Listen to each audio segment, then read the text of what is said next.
Yo, testing, 1, 2, 3, testing, 1, 2, 3, testing. Sorry about the wait, guys. I think I'm finally ready to come online for a new day of streaming, if I'm not mistaken. Yo, what's up? Welcome back to Vencabot. Intro to Python action. My name is David. Yo, as usual, guys, we're enjoying the music of my friend Aubdat while I do some programming here. That's aubdat.bandcamp.com. You can get his albums right here for free. I think he's actually reduced his catalog. He has this habit of, he's kind of like a lot of artists, he's kind of embarrassed by his older stuff. But it's kind of frustrating for me as a fan of his because he makes his stuff available then unavailable, available then unavailable. And I think right now only this album you're listening to right now is available for free if you want. It is Aux Victimes, and it's a really nice album. It's definitely his most rhythmic and harmonic album. It's not quite as experimental as his other stuff, but still quite experimental and still, I think, very interesting and really nice to program to, I feel like, personally. But let's leave that there for now. And here's our Python documentation. We want to review some built-in functions or otherwise import some cool libraries. You might actually fuck around with that today. We haven't done that yet in this season of Intro to Python. Let's look at our code, guys. So here is our adventure game we've been working on for the past 4 days. This is our 5th day on this project. And what we started doing last time was we started taking our functional code and trying to make it more object-oriented. And we explained before that although object-oriented programming has some downsides to it, it is especially powerful for game programming because it allows you to very quickly manufacture objects such as characters or items. It helps you kind of expand your game much faster and more efficiently. What's up, Steve? Steve is early. Steve's excited, man. Steve loves WoW. Steve's like Austin, man. He likes World of Warcraft. And my friend Exo loves World of Warcraft as well. I'm surprised he's not going to play with us. Well, he's a pretty serious business kind of guy. I think he wants to goof off a bunch of noobs. All right, so again, previously we had sort of like a lot of loose functions and loose variables to kind of manage our game. And now we're trying to use more classes. And these classes have been already expanding our features in the game very, very rapidly. In fact, before we only had one treasure chest, right? And it could only hold a key. But now we have this treasure chest object that can actually hold anything. So we can actually manufacture more treasure chests now much more rapidly and have them hold all kinds of fun stuff. We have these doors now, right? Before we only had one door. We had a door that went between the first 2 rooms of the game. But now we can actually manufacture doors rapidly that can go between any 2 areas, which is kind of cool. What else we got here? Our stairs are kind of like a door, but they don't need to be opened. They can't be locked. And we have this player object now. It's a very simple object right now. All it has is an inventory and a position, right? Which is where that player is at in the game. Now I'm looking at these classes, and I see that we actually have not touched yet on the idea of a init function, which is fine. We're not going to worry about that until later tonight. That's cool. So here's all of our old functions that still remain in the game, such as look around, such as do a dance, get the key, and leave the cave, get the torch. So our game right now is fully running. It runs fine. It's just that it's in a weird, awkward state now between 2 versions, right? Half the game is still using this functional code, where we have all these just loose functions. The other half is using these objects. Now our goal for today is to totally get rid of all these loose functions and replace them with more object-oriented design. And by extension, we should probably be able to make our game quite a bit bigger today because we're going to be using objects now, which can very easily kind of expand. Let's see what we got here. So we got the main game here. So right off the bat, we're defining our object-oriented type stuff. Right? We're defining the player here and giving them a position. We're defining this chest and putting some stuff inside of it. We define the door and give it both of its sides, right? 2 locations to go between. And same with the stairs. We got the top of the stairs and the bottom of the stairs right there. Now, right now we have this game state, which I'm trying to get rid of. This is an old, this is from our old code. I'm gonna sneeze, guys. I apologize. Maybe not. This is our old code right here, the game state. I'm trying to phase this out. Likewise here with this cave entrance command map, all these command maps. By the end of tonight, I feel like we're gonna have no more of these command maps floating around. Instead, I want to have this idea of like a room object or a like an area object. And with these areas, you're going to be able to actually have the commands attached to the area. That's my hope. Okay. So we have this, here's the actual game itself. When you start the game off, it just prints off, you are in a cave. What we've done before this point is define all of our data types. We mentioned before, guys, that when you're programming, you have two kinds of ideas, right? You have data, which is all the information your game needs to run. This is true of any program, not just games. And then you have operations, which are things that your program does with that data. So up to this point, we've been defining a lot of data. Lots of data being defined here. And then down here, we actually have the actual operations of the game, where the game actually runs. So we've got this, starts off with printing "you are in a cave" onto the screen. And then as long as the adventure is ongoing, we do this loop over and over again. We're asking the player what they want to do, and then acting on what their command is, right? And then when they're done with all this nonsense, we print off "game over," and it's over. Let's run our game real quick, guys. There's two ways to get a game over right now, right, in our game. One way is to escape the cave by getting the key. The way the game works now is that you can't leave the cave until you have the key. Right? You can get the key from the treasure chest. The other way to get a game over in this game right now is to die by falling down the stairs in the dark. So if I were to, open the chest, get the key, and then unlock the door, open the door, and get the torch, enter the door. Now we can look around. Now we're in this, look around. Now we're in this strange room with a record player in it. And this room right now, the way our game is programmed, has no real purpose yet. The game can be beaten already by just leaving the cave with the key. But we actually added features now where you can actually use the key to go into this room. We can even go downstairs by descending the staircase. If we look around here, we're going to find an old vinyl record. We actually get the record. Then we can ascend the staircase. And we can, I think it's listen to the record, I think. Yeah, so we can actually listen to the record here. But that is not a part of the game yet. It doesn't actually help you win or anything like that. Hey, what's up, Merylmer?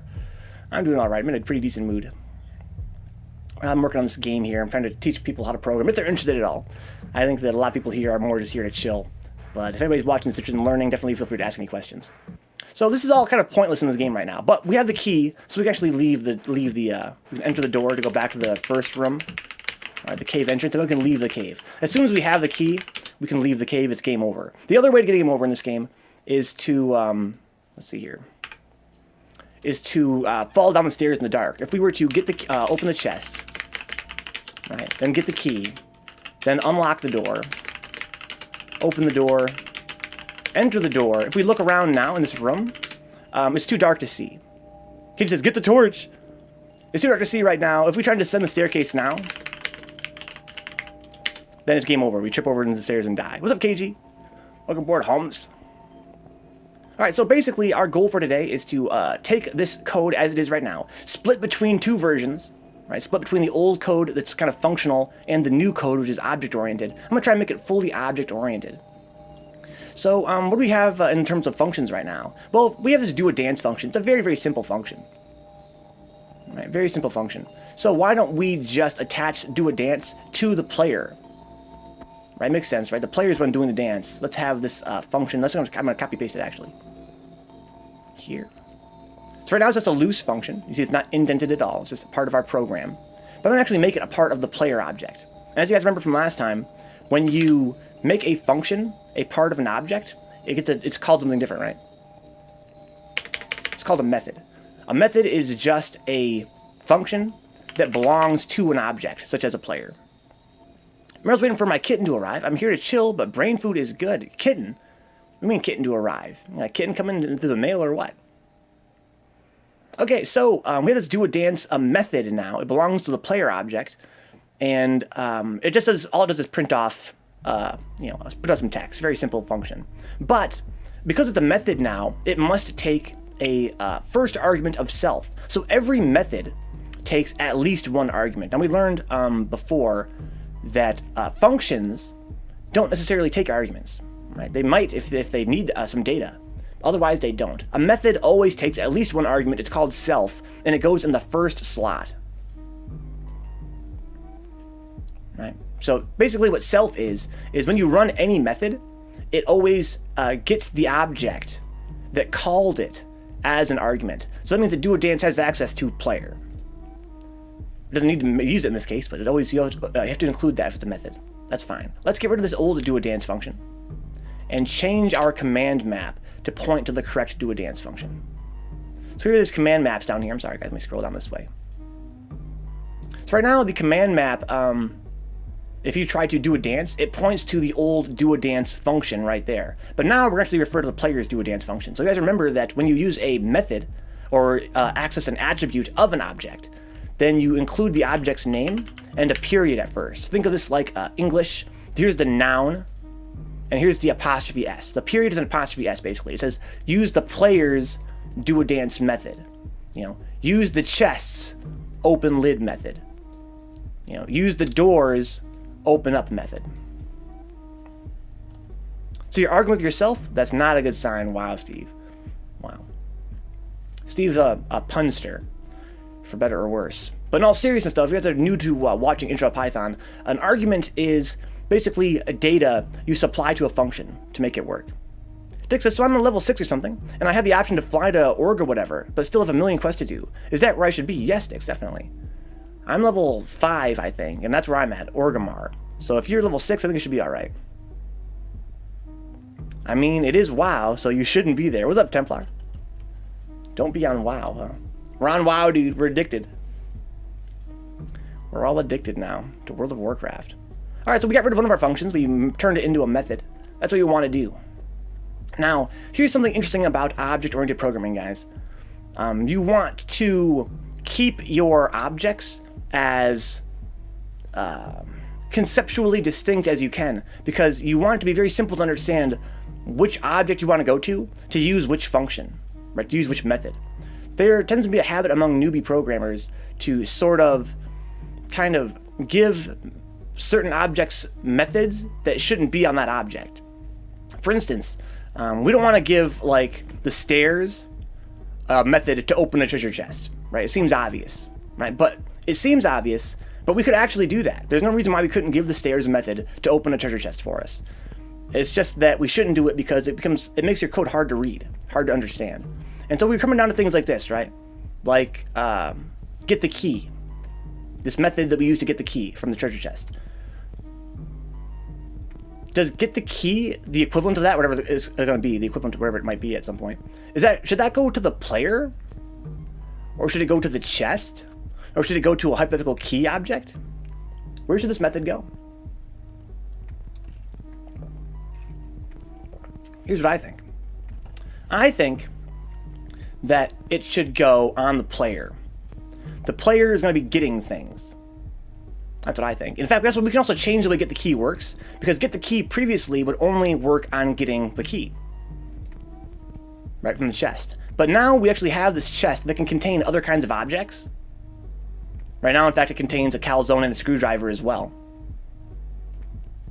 I think we should change get the key to a, like, get item method. And getting the item will just grab an item. I lost my cat a while ago. I found a kitten online and he's dropping it off soon. I'm sorry to hear you lost your cat, Meryl. That's really sad. How long ago was this? I'm glad you found a kitten, though. Sounds like you're going to be giving a good home. So I know a lot of my friends have struggled before with having a litter and having trouble finding people to take care of them. So you're doing somebody a big favor, I'm sure. Usually level 10 is where you branch out into the first non-starter level area. So you can all run around and randomly murder crap for a few levels, then go to a place like a Barrens or whatever and do quests. Okay, so maybe what we're saying is that maybe Orgrimmar in the area won't have like a level 5 quest. From what I read online, you can kind of get out of the starter area around level 5. That's what I've done. I've left the starter area at level 5. And there were a few quests left to do there, but I was kind of hoping there'd be some other quests to do around Orgrimmar to be around the same level. Anyway. Let's see here. So, let's work on this old get the key method. So this function here, here's what it does, right? It makes sure the chest is open first. And then, if the chest is open and the key is in there, it gets the key from the chest. And if the key has already been fetched from the chest, then we get this message, you already got the key. And if the chest is not open, we don't even see a key. So maybe, here's what we'll do. Here's what I want to do. I want to, before we do anything else here, I want to make these rooms, these positions we have, into objects. So we have these positions, right? Let me go demonstrate these positions real quick.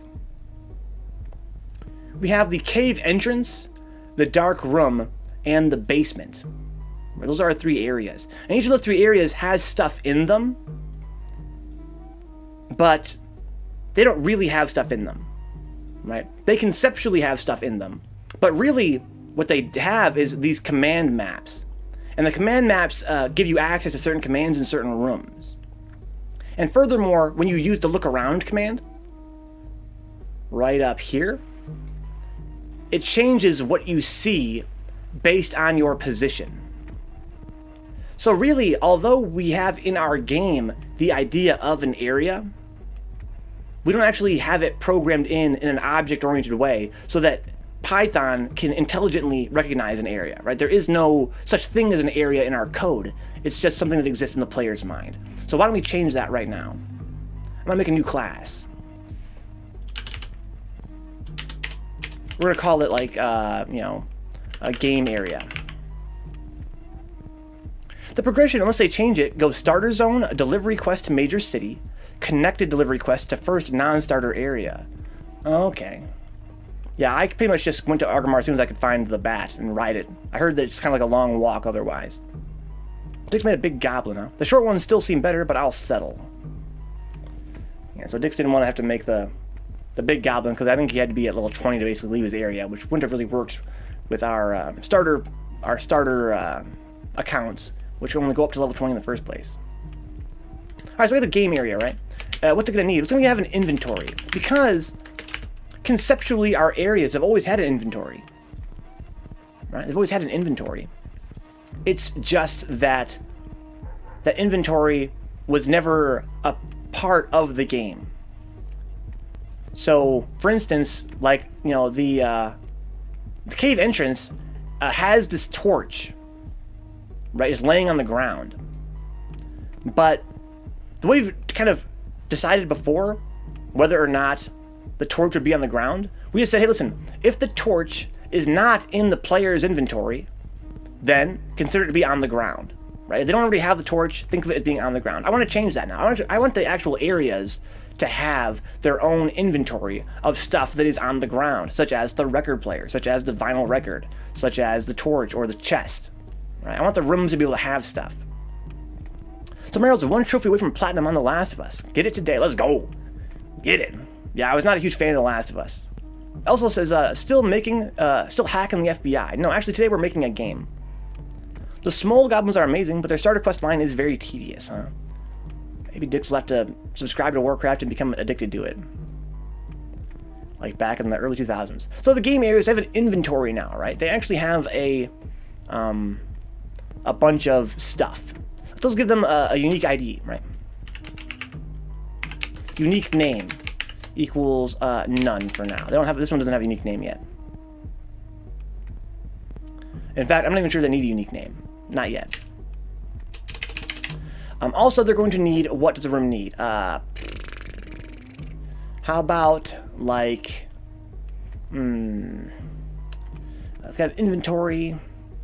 I think that's fine for now. We're just gonna give it an inventory, right? And we're gonna give it a method called, it's a command map, right? For this room. These are things you can do in this room. It starts off empty.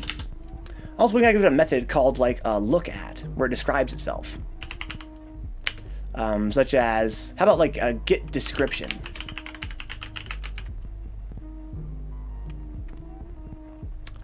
I guess that'll do.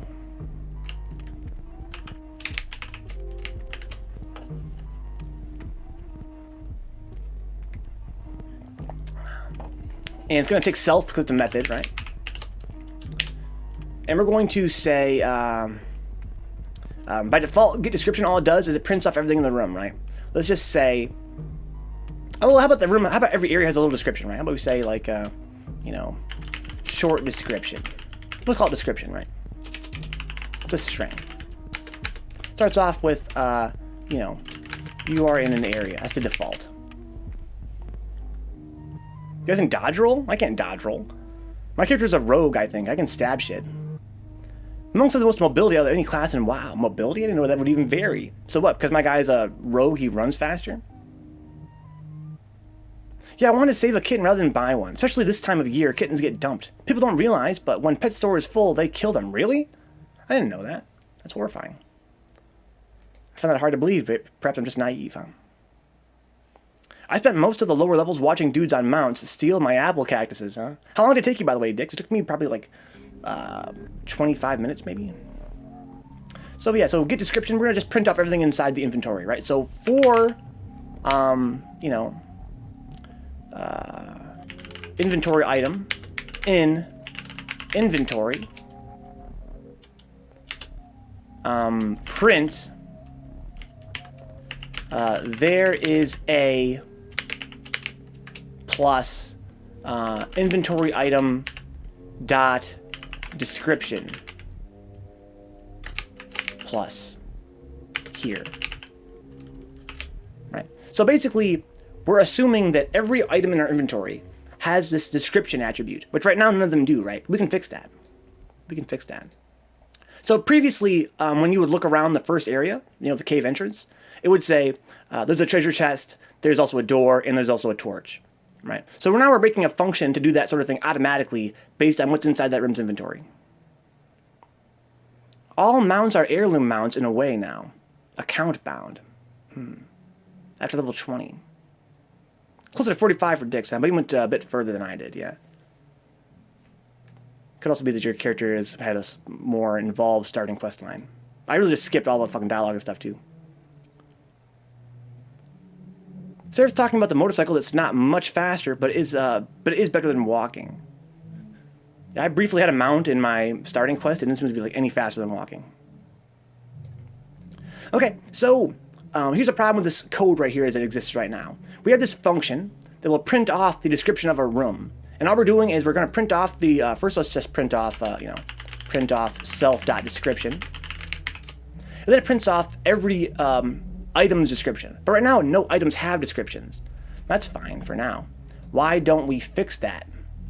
By, well, here's the problem, right? Our problem is that up to this point, items, like game items, have been represented exclusively by a textual string. So the key used to unlock the door was never an object. It's not a key insofar as Python is concerned. It's only a key in the player's mind. Really, it's just a textual string that says key. It's literally just the word key. And thank you, Den Cruz. 10 months in a row, holy shit. Getting close to that year, dude. Getting close to that year. I think we only have two channel friends that have been subscribed for a year. That would be Zanzu and, of course, Dix. First try. That tier 2 sub, wow. Has it always been, it hasn't been a tier 2 sub, has it? And Cruz, that your first tier 2 sub? Sword accounts can make enough to get the first tier mount skill. I don't know, Dix. I've kind of advanced so fast last night, I feel like we might hit level 20. Dix. I know your dirty little secret. Your time for that upgrade! Thank you, N-Cruz. I appreciate that, man. That goes a long way. Enjoy that kind of hard to read emoji that I need to really update. What's up, Nor? He says, hello, world. Hello, world.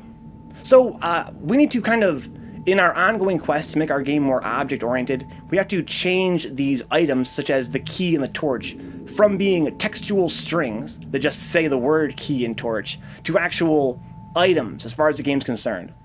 Right? So why don't we, right off the bat, make this thing, right, a game item? Right, how about that? A game item. And for right now, all it really needs is a description. It's really all it needs, right? We're going to call it item.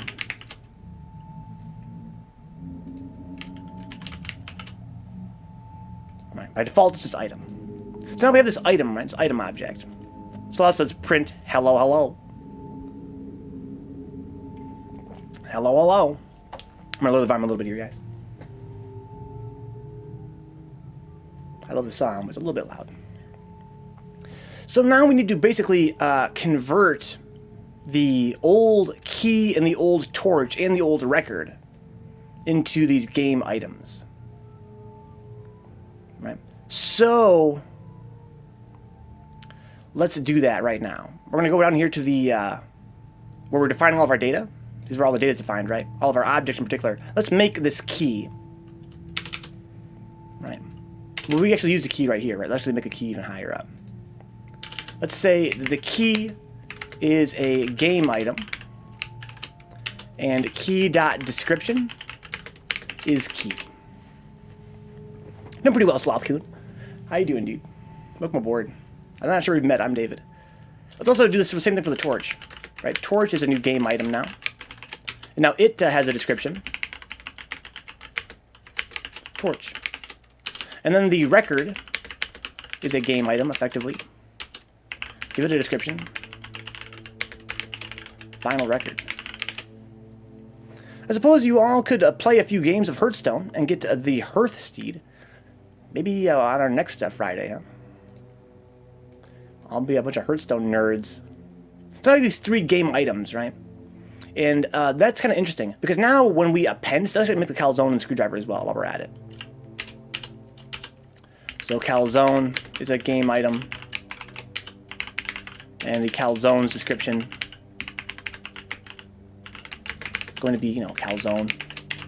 It's delicious. In fact, we're going to call it delicious calzone. And then we have this screwdriver. Right? These both have no purpose yet, except to prove that our chest can hold multiple stuff. Screwdriver.description equals screwdriver. There we go. Yet another game I shudder to consider reinstalling. You want to play Hearthstone, Templar? No, Dix, don't do it. Don't do it. Don't give in. It's already been sucked in, dude. Alright, so now instead of appending these strings, right? Instead of having this string key, like the word key, literally, or the word calzone, or the word screwdriver, sort of represent an item in the game, now we are actually using this actual object called a game item, which for now only has a description, but in the future might actually have all kinds of cool features, such as, you know, weight, or size, or maybe referring to what door the key can open. So let's actually append these objects now. Not the word key, but our actual item, the key. Not the word calzone, but an actual calzone. A delicious calzone. And likewise, not the word screwdriver, but this actual object we've created that we're calling screwdriver.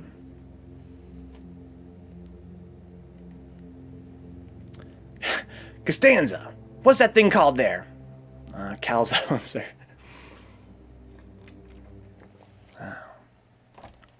No, Dix.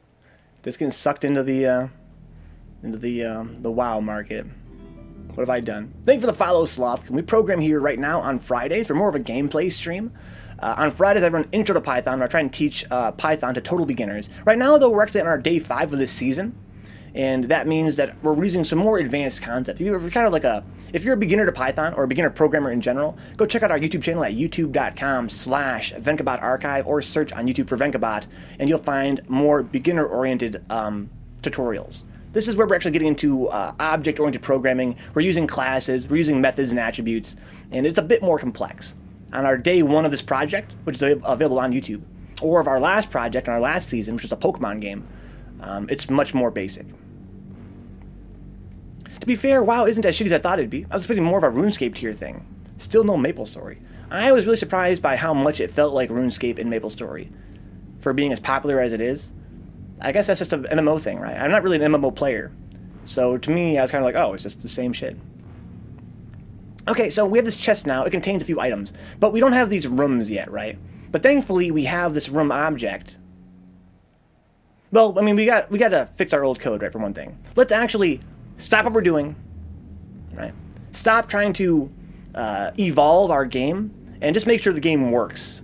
Because right now, it does not work, right? Because we replaced all these old keys and the torch, etc., with these game items. So we need to do a few things before we can actually move on. Let's go to our game state and make sure that we tell the game, record in the game state where these objects are and what they're called. So I want to actually record into our game state that we have a key now. And it is it's a key basically. And we have a torch. Right. We have a torch. And it's at this, it's called torch. In what world does a 2D side-scroller feel like WoW or RuneScape? In terms of the way the quests play out, it's just all the same shit. And one you move in 3D, one you move in 2D. But, just going around and, killing mushrooms, kill 5 mushrooms, turn them into here. It was all the same shit. It felt equally dull to me. I was like, oh, okay, well, WoW is just that thing, I guess. I really don't see the difference. I'm not sure why some people will play WoW and some play MapleStory. And some people that play WoW would hate. I guess, at the higher levels it differs, right? At the higher levels it differs. Next year, for this gen's best games, I'm excited.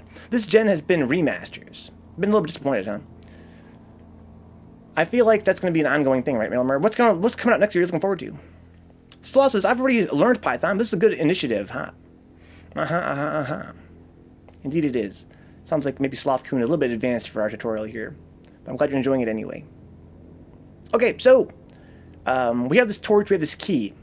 That's all we need to know about for now. Well, let's put the record in there too. So now we have our new objects saved into our game state, and that means our functions can access them, right? So for instance, let's go look at getting the key.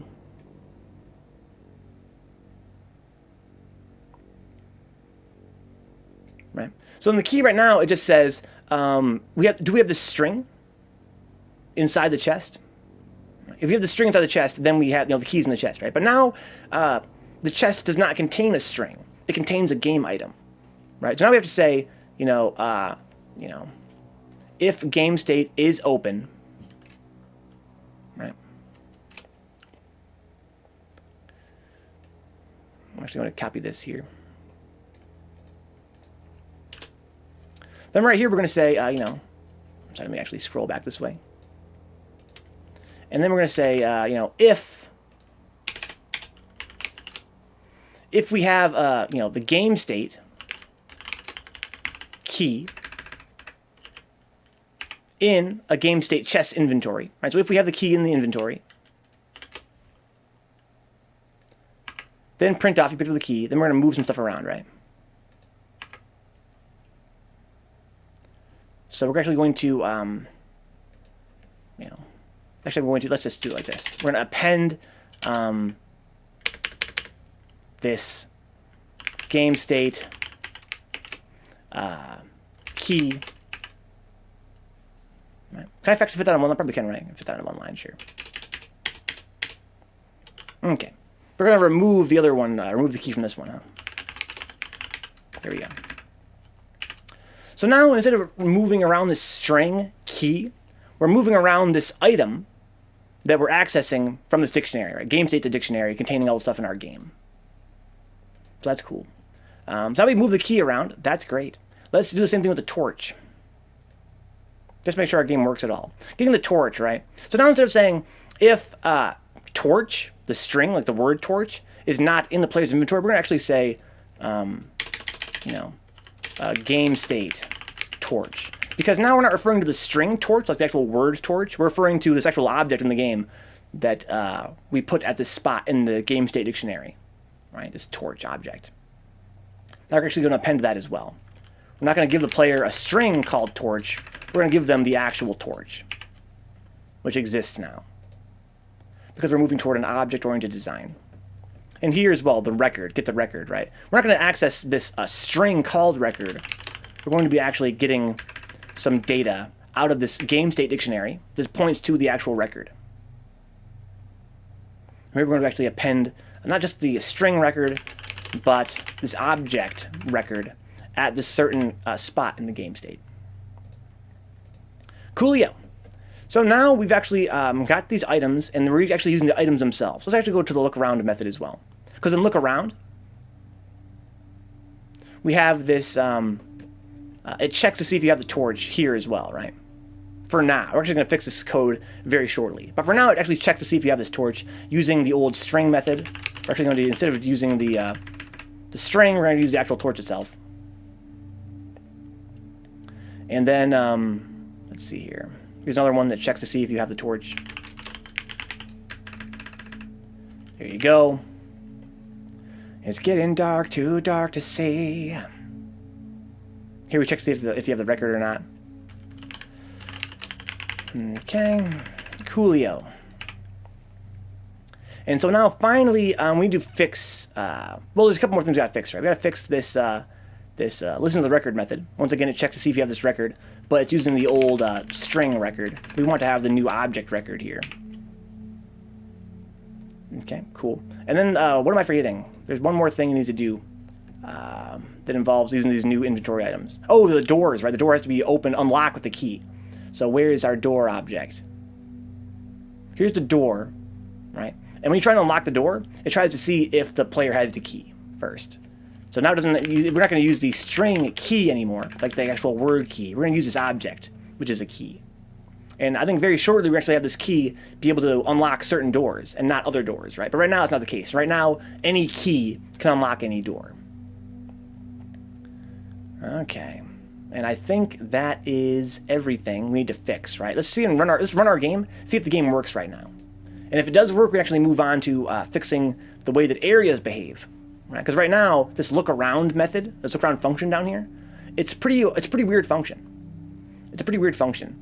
It takes the player's location and it shows them different things based on where they are. And that might make sense, to you and me.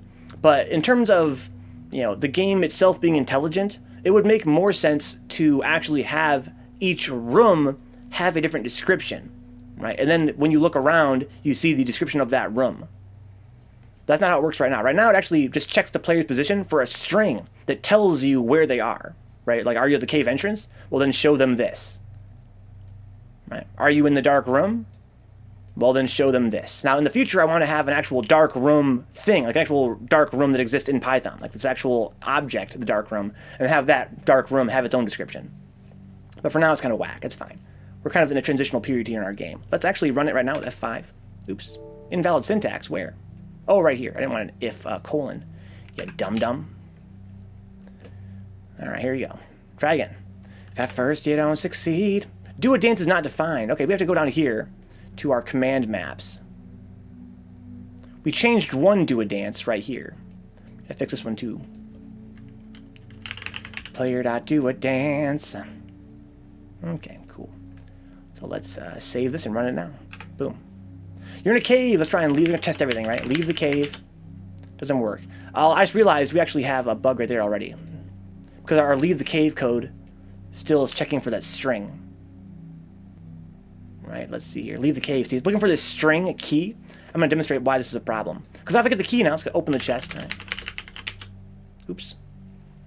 What's our bug here? We can't even open the chest, right?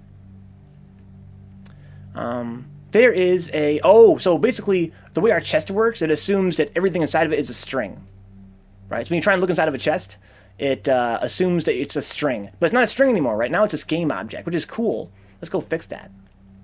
Go back to our chest object. Right up here. Okay, so when you open the chest, you can see what's inside, right? It says for item in the inventory, print off, there is an item inside. And it assumes the item is a string, such as the word key or the word calzone. But now an item is an actual game item, but thankfully it does have a string description. And we're referring to that as item.description, right? That's down here. You can see that in the game item, it has a description attribute, and that's the string we want. So let's run this game again. Now we can probably open the chest and see what's inside, right? Hey, there we go. There's a delicious calzone inside. What's up, Ray? He said, calzone. He's made me hungry. Dude, it's such a fucking delicious calzone. Oh my god. I'm hungry too, dude. I'm always hungry when I stream. Welcome aboard. I'm not sure we've met. I'm David. So now we can get the key, I think. Let's look in the chest again. Okay, so we got the key out of there. But here's our problem, right? The problem is that we have this key object. We have this this thing that is conceptually a key, right? It's one of these things. It's a game item. And it has this description, which is in this case key. But if we look at our leave the cave code for leaving the cave, it wants to find out if the actual word key, like the actual text key, is in our inventory. And if that's in our inventory, we're allowed to leave, and the game is over. But We're not using text in our inventory anymore. We're using these game items. I mean, we can never leave this cave now, because we're never going to have the word key. Right? We can't leave the cave. We have the key, but we can't leave. We have to fix that right here in our code by saying, instead of saying if the word key is in our inventory, we're going to say, listen, if the object key is in our inventory, right? Because we have the game state as an argument. We can access the game state. And at the game state, at the word key, we have the actual key, which is right here. We define that up here. Right. Sushi Plus. Hey, I'm a local here. Nice to meet you. Yeah, Meryl's still kind of new to the channel, but she's been a pleasure in the chat. Been a pleasure having you, Meryl. Look forward to seeing you around more often. Even though I know you're more of a Metal Gear Solid person, and we're actually moving past Metal Gear Solid now. It's kind of our channel's a variety stream. We play a lot of different games here. We kind of move between games very frequently. Now we finished Metal Gear Solid 2. Our next Metal Gear Solid probably going to be for a couple months. How hard is Python to use? I've never used it before. It's very easy, Ray. It's very easy. Are you a programmer, Ray? Or are you totally a non-programmer as well? If you're a non-programmer, I can help you with your first program right now. We can do that. Python's pretty easy to handle. It's all about the throat, Wild Dicks. Wow, Blizz. I've actually only ever programmed in Visual Basic like 11 years ago. If you want, Ray, me and you can make a program right now in Python. I can help you through the process of downloading Python, getting it installed, and all that nonsense. It'll take us like 5 minutes. That joke is better than Venka's personality. Ugh. Ugh. Gotta fucking wash it out of my brain. Okay, Ray. So if you guys want to program Python, here's what you got to do.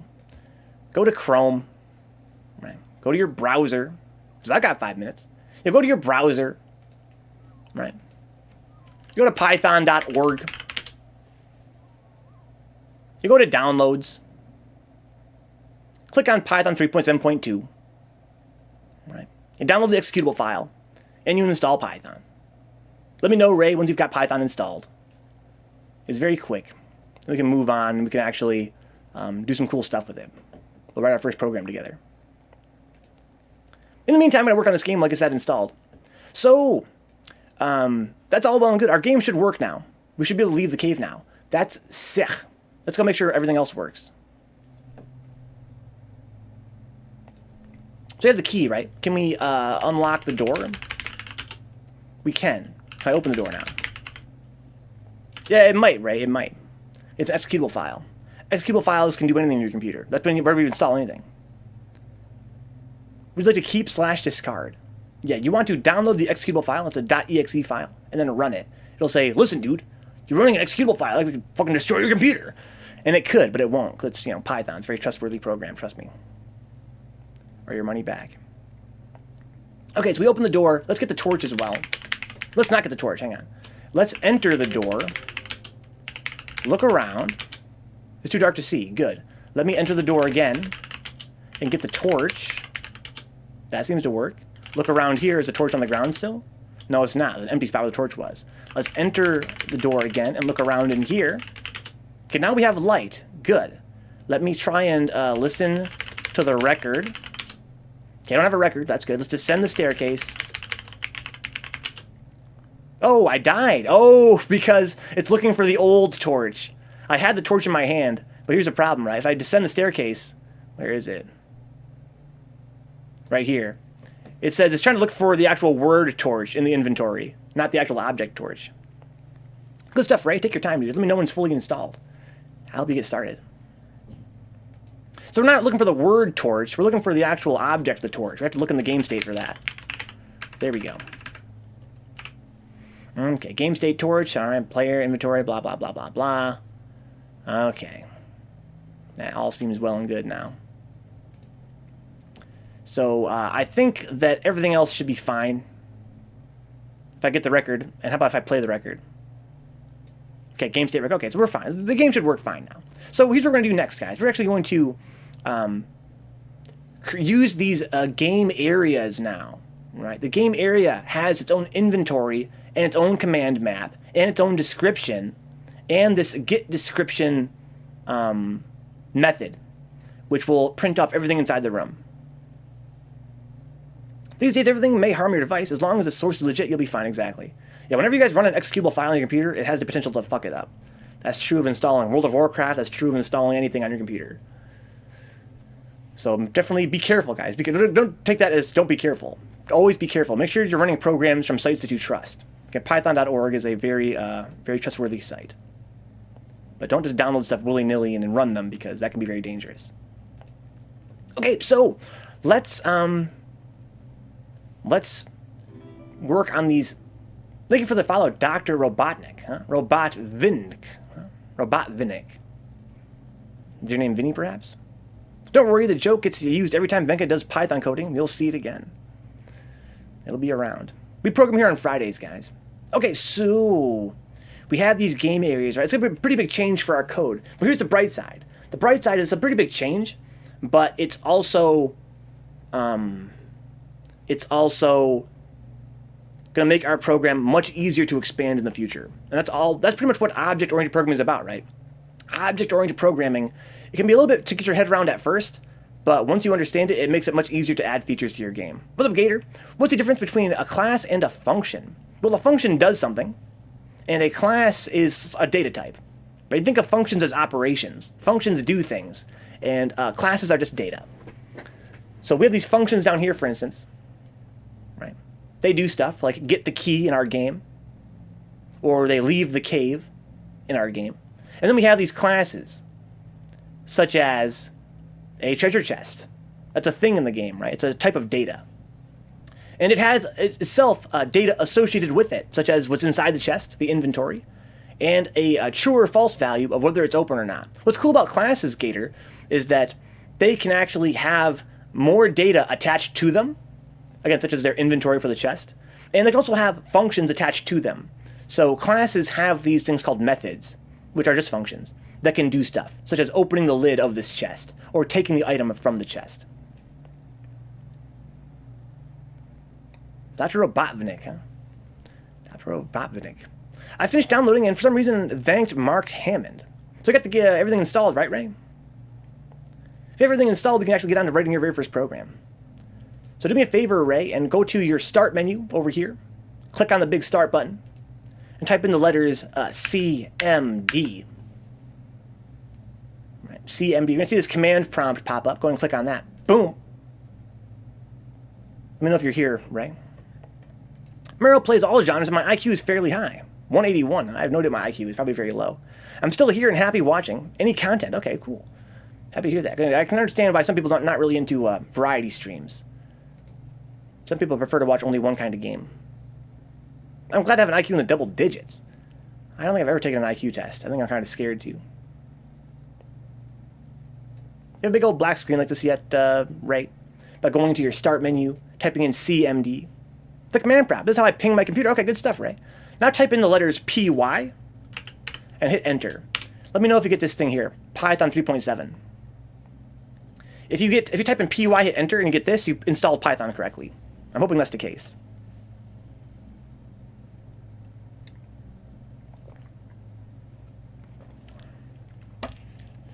True or false, my dude? True or false? Okay. So let's define some areas, right? The areas have descriptions, inventories, and command maps. Right? Let's go define some right now. Hey, good stuff, Ray. Okay, I'm going to define these areas right here in a second. Coolio, my dude. So why don't we then go ahead and type in the word quit, and then do parentheses like that. No space. And that'll get us back to our command prompt. So I want you to now go to type in the letters CD space, and then type in desktop with a capital D. Boom, like that. Hit enter. So basically what this is doing, it's moving you from your Windows user directory, CD means change directory, to your desktop folder, which would be right here, your Windows desktop. Once you're here, you can just right click and go to new and create a new text document.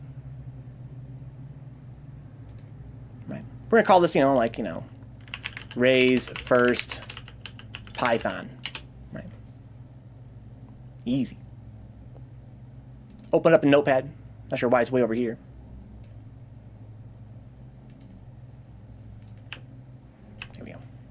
Get this notepad file, right?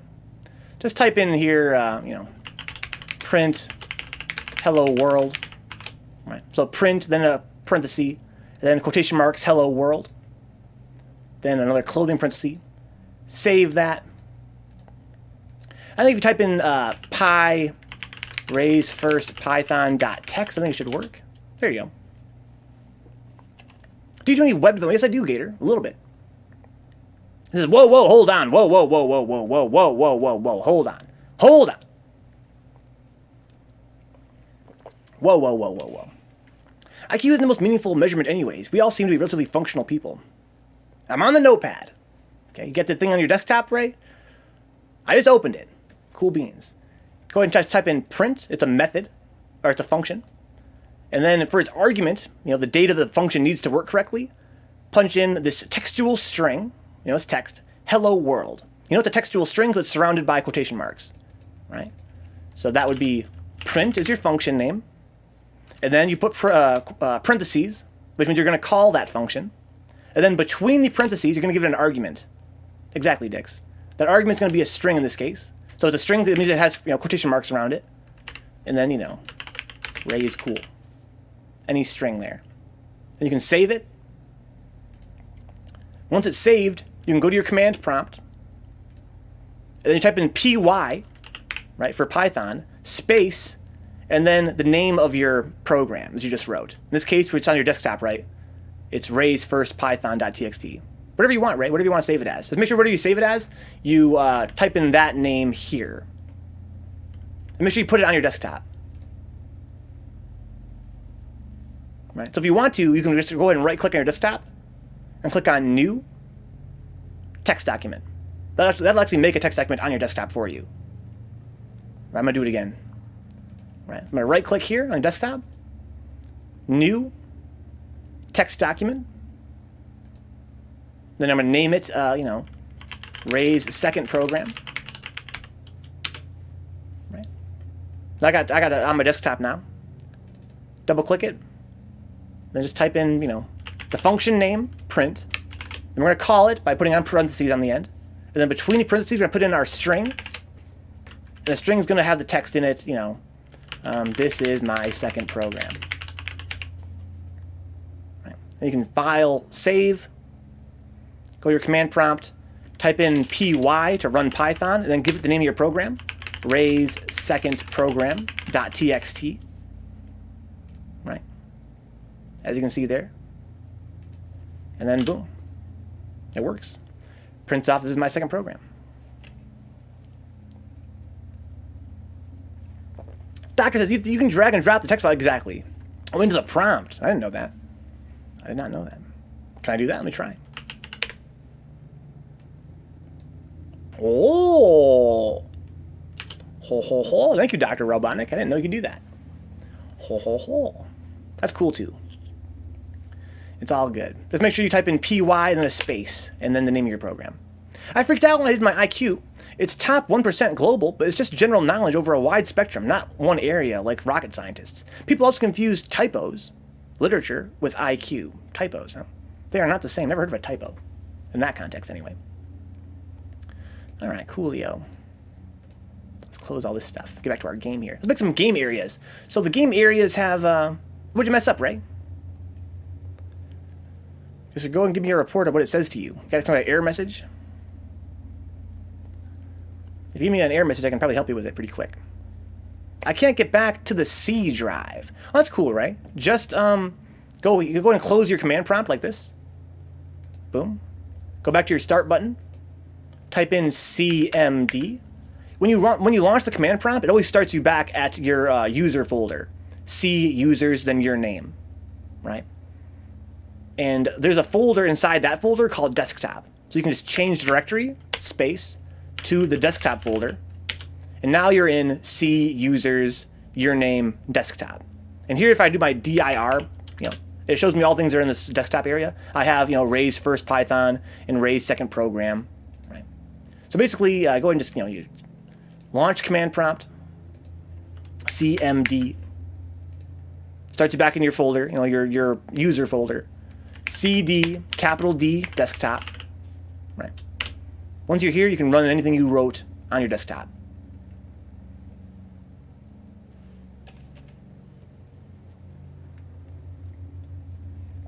Using Python, py. Py space, and then, you know, whatever the file name is. Right. But there's no, I don't have one by that name. No such file, right?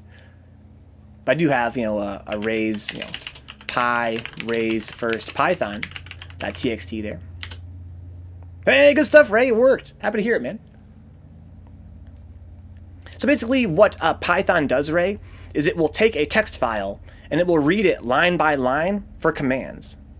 It popped up in the notepad with what I wrote. Yeah, I should just kind of print off whatever you put into the little text there. You can also do things like, you know, you can print 1 plus 1, right? Save that. Then if you run it, you know, py raise second program dot text, you know, that's the name of the text file I just wrote, right? On the desktop. It'll print off, you know, this is my second program. Then it'll print off 1 plus 1, which is 2. Kind of cool, right? Sorry, guys, sorry for the diversion. Okay, Ray, if you want to learn more about Python as a total beginner, check out my YouTube channel. It's at youtube.com/Vencabot archive, or search on YouTube for Vencabot. You'll find some more beginner-oriented stuff for like your very first day programming. In fact, this is a show we do here called Intro to Python, and every day we sort of add new ideas to our tool set, our programmer's tool set, right? Go to YouTube right now and go watch our first episode of the season for the adventure game, and you'll see us kind of talking about the very basics of Python, and we can kind of make a very early version of this adventure game using much more basic ideas. Today we're looking at some more advanced ideas like class. Oh, that's fucking crazy-ass code, right? It's a lot of code by now.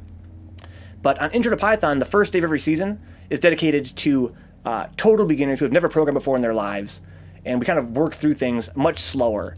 And I definitely recommend it, guys. You guys are totally new to programming, go check it out. What's up, Locust? Okay, so we have these game areas now, right? We have this game area object, this class. And it has an inventory, a command map, and a description. Let's fill out these things for our existing rooms. Glad you're enjoying it, Dr. Robotnik. Do you go in depth with more advanced topics? Not so much, Gator. This is really more of a beginner-focused stream. If you go back and look at our last season, on day 6 of our last season, we actually had a fully working version of a Pokemon battle where you could define your own Pokemon, make your own moves, make your own Pokemon, and have them duke it out. It was really fun. It took us 6 days to do, from total beginners to relatively advanced programmers. And even then, it's still a very simple program. We don't really cover really, really advanced topics here yet. We're really more focused on beginners. But again, by day 6, we tend to get some much more advanced ideas than on day 1, that's for sure. But if you're an experienced programmer looking for like more advanced topics, like, you know, how to efficiently define data structures and databasing, that kind of thing, we don't really fuck around with that too much. Okay, so let's see here. So we have these areas, right? Now our old areas were just mostly just strings, right, with a name. Let's actually define these areas now. So we're gonna go up here to the, even before the player, right? No, let's actually do it right here after we've defined all of our items, including the doors. Okay, I see what we're doing here. Let's go down here and we're gonna say, you know, the cave entrance is now a game area. Oh, it's an object now. That means it needs to have an inventory, right? Well, it has an inventory already. It's defined that right here. So we actually say cave entrance dot inventory dot append. We're going to add some things to the inventory, right? We're going to append, how about the torch, right? It's going to be in the inventory of the cave entrance. We're also going to append the door. That's you know, in this room, so to speak. We're going to append the chest. Right, that's in the room. And that should do for now. Right? Cool. So let's also make another room, a game area. We're going to call this a dark room. It's going to be a game area. And it's going to have a staircase, right? We define the stairs right here, in fact. So we're going to say, you know, dark room dot inventory dot append stairs. And it needs to have that turntable, right? It's like we haven't defined that yet. Let's actually define the turntable. Let's go here. You know, record player equals, it's a game item. And we're going to actually give it a description. It's going to be like, you know, old record player. There you go. What's up, Cuck? I'm very interested in about what's going on here, but I'm out of the loop. What are we doing here? We're actually making our text-based game, dude. I think it actually runs right now. I can actually demonstrate it real quick for you if you like. I think the game should still run fine. Let's see if we can make that work. All right, so basically the way our game works is that we start off in a cave. It prints off you are in a cave. Then it says what you want to do. We can type in commands, right? Such as, you know, we can look around. It says the cave is dank as a treasure chest. There's also a door. There's also a torch. Right, let's try. We can try and you know, enter the door. It says you can't enter the door. It's closed. Right, okay, open the door. You can't open the door. It's locked. Well, unlock the door. Okay, you don't have the key, right? So basically, we made a very simple adventure game, Cuck. It's a very simple adventure game. Our goal here, as usual on Intro to Python, is to teach Python to non-programmers, people that have never programmed before in their lives. We're kind of going through and talking about programming concepts through the lens of this very simple game. Thank you for the follow, Ray 2x2. Okay, it says, get the torch. Get it. Get the torch. Okay, we got it. We picked up the torch, right? So it's a very simple adventure game, kind of like Zork or the classic text-based adventures of the 80s. And we're writing it all in Python. As we're going along, we're explaining more and more advanced concepts, right? More advanced Python programming concepts. So we're defining these game areas now, right? We defined the cave entrance. It needs to have a description too, right? And a command map. That's cool. So why don't we, for now, we're going to just define the inventories, right? If we have stairs, we're going to actually put the record player into the dark rooms inventory using the append method. So basically, here's where we're looking at this line of code right here. This line of code, we have these periods, right, which we described before are like apostrophe S in English. They define ownership. So we're saying use the dark rooms inventories append method, right?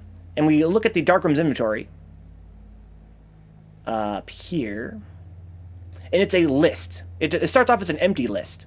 And lists have this method called append that belong to them, right? If you run a list append method, you can add things to that list. So basically what we're doing here is we're adding items to this list that belongs to the area, right? That list represents everything that's inside that room or in that area. So the cave entrance, it's got this torch on the ground, this door, and this chest there, right? And the dark room has the stairs and the record player. It also has a door, right? The door that goes back to the entrance. Let's go put that in there too.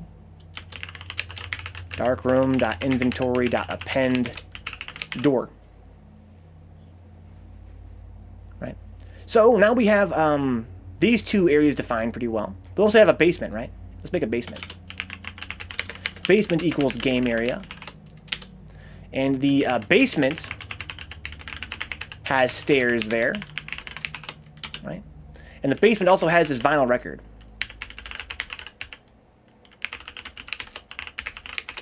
There you go. That's all that it has in there. It's pretty barren. That's cool, though. So, what else do these areas need? They need a description, right? So let's define them. So the cave entrance, it's going to say, cave entrance dot description. Because every game area, let's go up here. Every game area, it starts off with an empty list for its inventory. It starts off with an empty dictionary for its command map, which are the commands you can use inside that area. And then it has a description for that area. And it defaults to, you are in an area. Right? We're actually going to make it a little bit more personal, right? So we're going to go through and kind of fix these descriptions for these rooms we just made. So down here we have these rooms we've made. And for the cave entrance description, we're going to say, you are in a dank cave. Right? And for the dark room,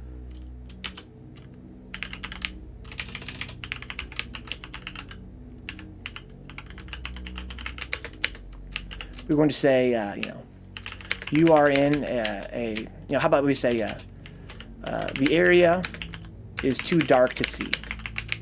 You can't really see the dark room if you don't have the torch. It defaults to being pretty dark. In the basement is going to be like, you know, you are in a slimy basement. Gross. Gross. Cool, though. Okay, so we have these descriptions now. We have these, you know, these, maybe actually I changed my mind, guys. I'm actually going to make our dark rooms description to be the actual, the room. Surprisingly, you find yourself in a cozy room. Right, so right now, because we're changing the way our game behaves, guys, the dark room is not going to be that dark. We're going to make it dark again in a second. Anyway, so we have this description now for all of our rooms. They all are holding some stuff. That's all well and good. So now we're going to change the way that the player's position is handled. So previously, if the player tries to look around, right, he's going to look around right here. Here's our look around code. What we do is we say, hey, listen, if the player's position is equivalent to this textual string, which is the area's name, right? If he's at the cave entrance, then print off this cave entrance type stuff, right? Otherwise, if the player is in the dark room, then print off this dark room type stuff, right? And the same thing for the basement. But here's our problem with this, right? These textual strings don't contain any useful data aside from the name of the room. We want to now make this more object-oriented, and instead of pointing them toward a string, such as a basement, we want to actually point them toward the actual basement, which actually holds a staircase and a record, right? So now we're going to actually change the way this works. For instance, when the player enters the door, right here, instead of having location A and B just be strings, we're going to have them be, you know, game areas.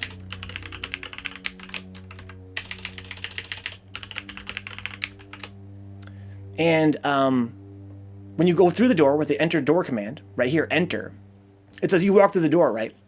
Now instead of changing the player's position to a string, it's changing it to an actual game area, which means that when we define our door down here, we have to fix that part, right? Let's go down here to our door. Here's our door right here. We defined a new door, and we locked it. We set door is locked to true. And then we said the locations on each side of the door are just strings. Well, we're changing that, right? They're not just strings anymore. Now they're going to be the actual area of the cave entrance. So now I'm going to actually get rid of the location parts here. Once we defined our areas, right here, I'm going to then change the door's behavior. So door.location A is now going to be the cave entrance, the actual cave entrance. Not the string, not a textual string of the word cave entrance, but the actual cave entrance. And likewise, location B, the other side of the door, is going to be the dark room. There we go.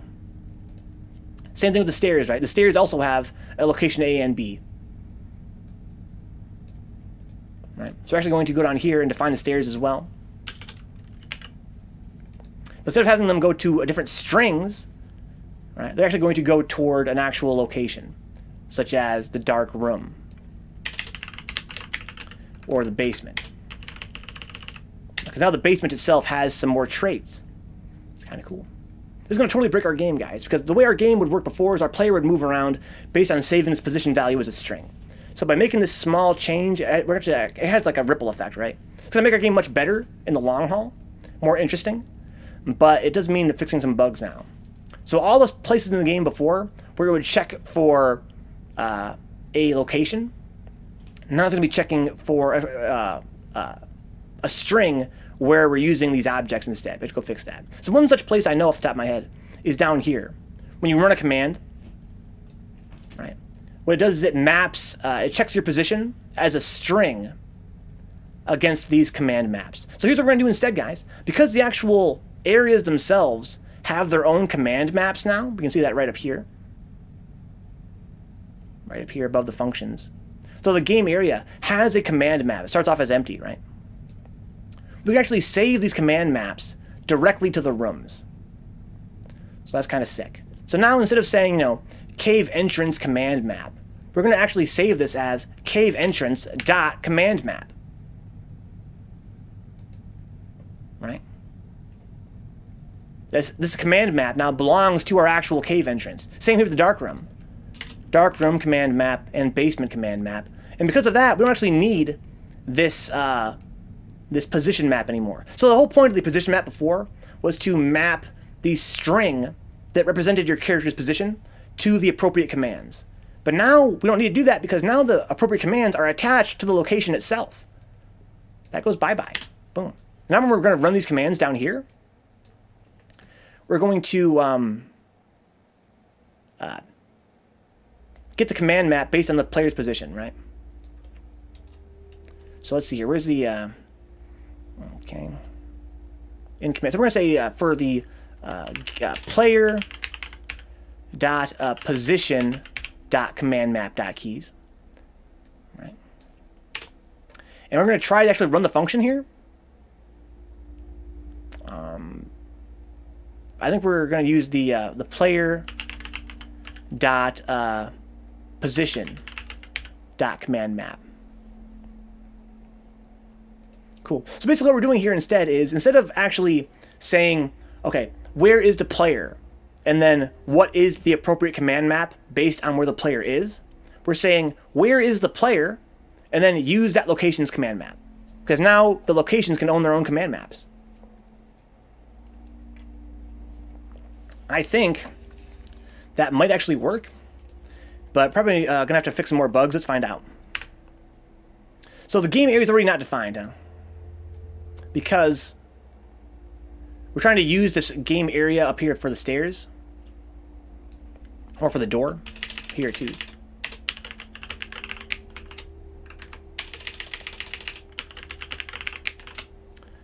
We have this doorway, right?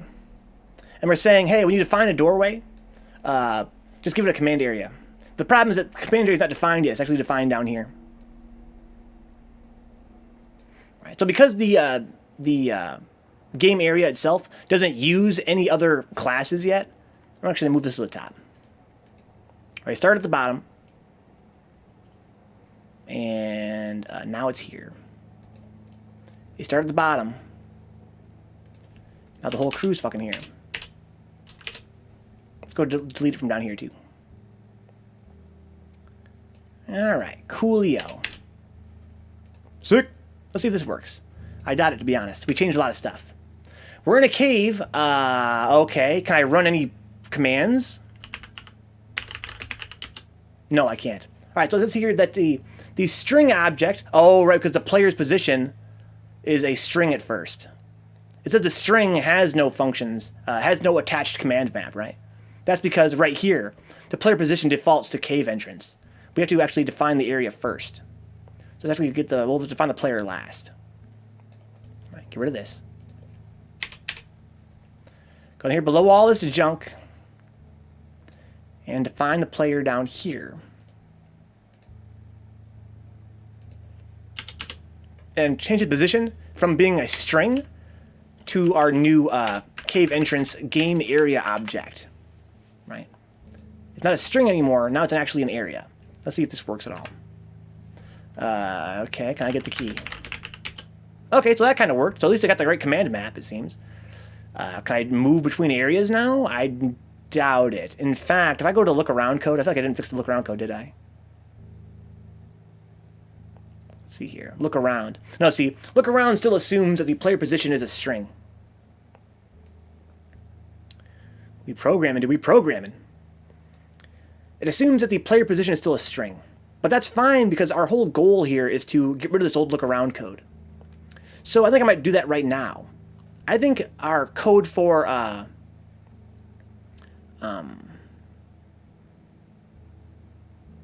the game area for get description is already very effective. The only problem with this is that it assumes that every item in the inventory has a description. And we established that's not true, right? Because the treasure chests don't have a description yet. Let's fix that. We're going to say, description equals treasure chest. And the doors don't have one yet. Let's go fix that. Description equals door. And then we have the stairs don't have a description yet. Let's fix that. Description equals staircase. There you go. So now it should work, actually. So now we're going to actually replace our old look around code. See how it says down here in the command map? Let me show you guys.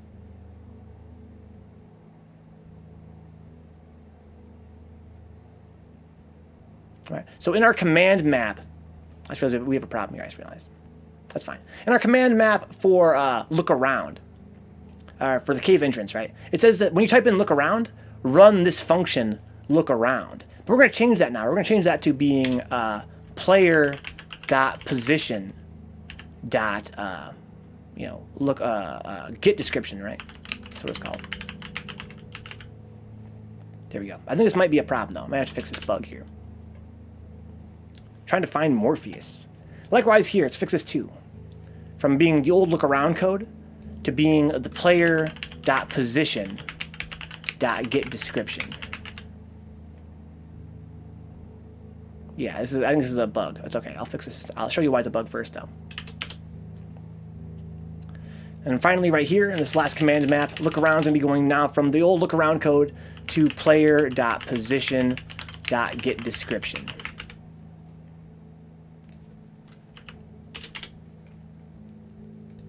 Follow the white rabbit, Morpheus. Or Neo, yeah. That's actually belongs here. Okay, so we have this new command map with player.position.getDescription, right? So instead of looking around with the old look around code, we're looking around by getting the description of the room that we're in. But I think it's a bug because I think that when we define this command map, it saves this function when we define the command map, which means that I think that the first room, the first position, will always be used. I can fix this though. But before we do that, let's actually just try and run and see if it's a bug. I think it is though. Let's go here and run it. Let's go kind of look around yet at all. True or false? No. It takes, okay, so it takes a game state. Let me go fix that. Because our old code still uses the game state for everything, which is, we're going to fix that later.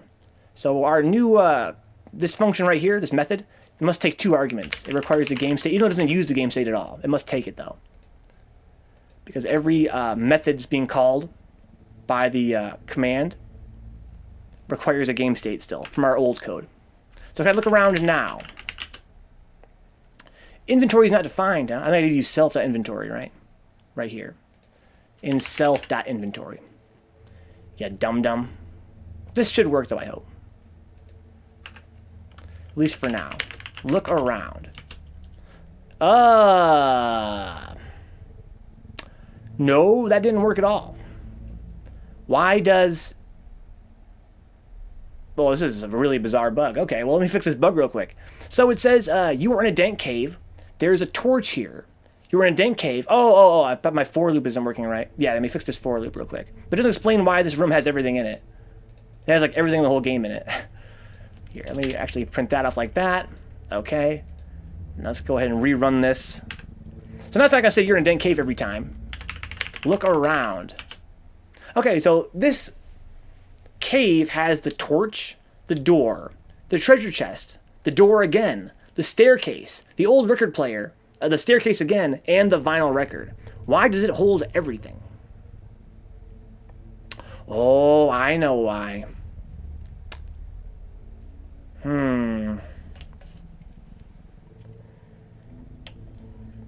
Okay. Well, let me explain why it holds everything. Because these lists, and this dictionary too, are immutable objects. So when we defined the game area, guys, we gave it this inventory. But that's referring to every game area. Every game area has the same inventory right now. I'm going to show you guys how to fix that problem. There's 2 ways to fix it, right? I'm going to show you the easy way first.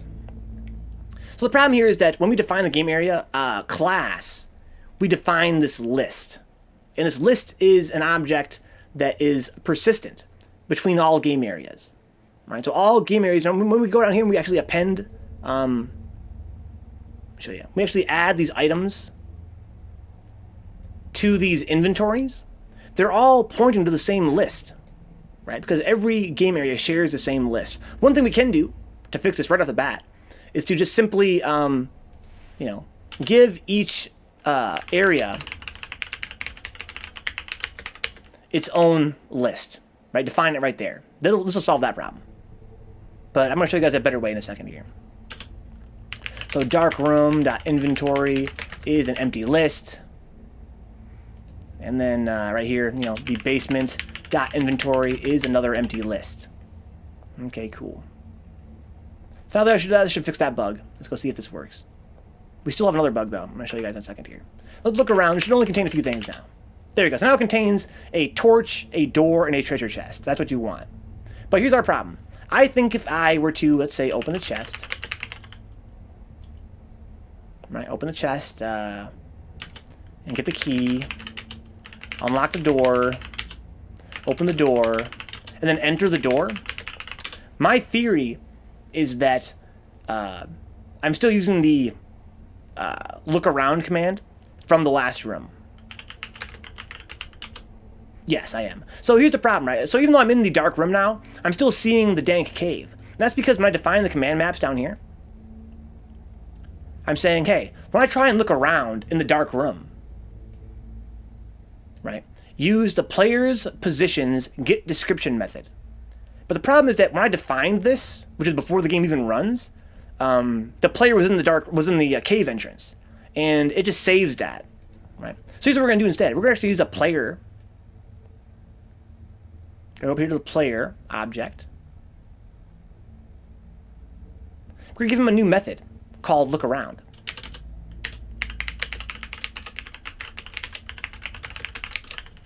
And what this is going to do is going to call, it's going to say, you know, self.position.getDescription.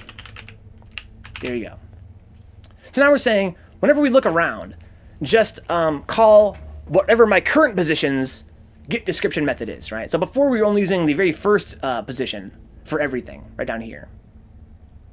But now we're using whatever our current one is. So go ahead and go to look around. We're going to say player.lookaround. That should fix that bug. Cup of miso. Damn, I'm jealous. I'm looking forward to playing WoW tonight, guys, to be honest. I'm kind of in a good mood. It's always fun playing games with the homies. It's never not fun. Even when it's fucking MapleStory, it's still fun. Alright, likewise down here in the dark room, player.lookaround, we have this new function here. This should solve that bug. So now instead of always referring to the first position, we're referring to the current position. And to be very clear, it's because of how program flow works. This is kind of a bizarre bug, kind of hard to explain. I would like to try, though, for you guys that are new to Python, right? So bear with me. But because we defined this command map before the game even ran, that means that it was pointing toward, you know, there used to be, it was a player.position.getDescription, right? That was the old function that ran. But because we defined that before the game even ran, it actually, it evaluates this, right? It actually evaluates this, this address, right? Player.position is evaluated to cave entrance. We defined that right here, right? So it's saying cave entrance dot get description. The problem is that that's then saved forever as cave entrance get position, right? So our new code of player dot look around, this fixes it because it's saying it is still hard coded as saying, you know, use this method on the player, but when that method is used, right? When we actually use that method, where is that? Right here. It then calls the current position's getDescription method, right? So whenever we call this method, it actually uses whatever the current position is, instead of just using the one that was at the start of the game. Cuck says, dude, MapleStory was my jam back in the day. You actually played that twice on stream, Cuck. We played the old school version and MapleStory 2 on stream. It's on, they're both on YouTube. I had fun insofar as it was cool hanging out with my friends. It was cool hanging out with Dix and Zanzu and Steve and all these cool guys. But the actual games themselves are pretty fucking tedious. We had Audrey Apples. That was fun. Good vibe. Alright, so this should work now. Now we should be able to look around any room. And we should get rid of our old look around method. Let's see if this is true. This time Austin will be there. MapleStory 2 was shit, though. MapleStory 1, though. That's that jam. That's that hotness. Look around. Oh, no, I got something. So I need to give it a game state. My B. I mistyped something here. Get description requires a game state. Yeah, right here. There you go. Fine, be that way. Okay. So let's run this again. Look around. Okay, so now it says you're in a dark cave, a dank cave. There's a torch, a door, and a chest. I just realized I have a problem. That's fine, though. So I'm going to actually open the chest, get the key, unlock the door, and open the door. Oops. Open the door, then enter the door, and then look around again. I should be in the cozy room now. In my cozy room, there's a door, a staircase, and an old record player. Nice. Nice. Can I descend the stairs? Oops. Yeah, I didn't have a torch. That's fine. But here's the problem, guys. Let me show you a problem. When I get the torch, what do I want to do? I want to actually get the look around first. Right? Look around. There's a torch on the ground there, right? If I get the torch, that's great. I have the torch now. Except that if I look around the room, there's still a torch there. That's because our old code for getting the torch does not actually work with the new areas yet. It doesn't actually remove the torch from the room's area, or from the room's inventory. Let's go fix that right away. So for getting the torch now, right? It says if the torch is not in the player's inventory, then get the torch. Right? Well, that's a bunch of bullshit. Why don't we instead say if the torch is in the player's position's inventory. So if the torch is in the player's position's inventory, if the torch is on the ground in this room, then pick up the torch. We're going to add the torch to the player's inventory, but also remove it from the player's position's inventory. Right. Now the player is getting it, and the room is losing it when you try and get the torch. So that Maple story, dude. I was looking at Maple. That's a good underdog. Cheap as well. So worth getting? I'm not sure what you mean by underdog, Meryl. I'm also looking at the Dark Alone. Uh-oh. Uh-oh. Someone cue the Linkin Park.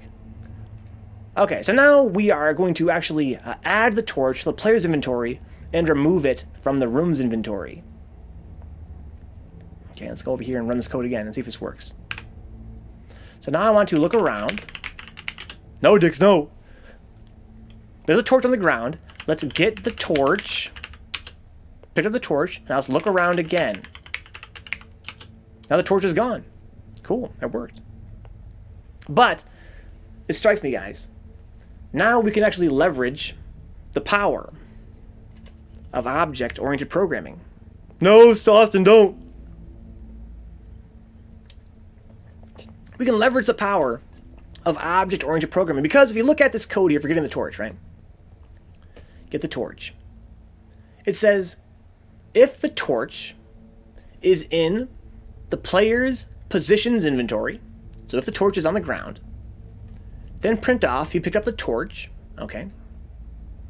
And then add that item, the torch, to the player's inventory, and remove that item, the torch, from the room's inventory. Okay. Well, why is this special? Because everything we're doing here is based around this torch, but it's also uniform. And by that I mean there's no reason we couldn't do the same exact stuff with any item. Like, let's just change this for instance. Let's say we know that every game item in the game, right, all these game item objects, have a description, right? So instead of saying you picked up the torch, why don't we say you picked up, an plus, we'll just say, get item dot description plus period. So now how about we supply, instead of getting the torch like this, how about we supply what the player wants to get?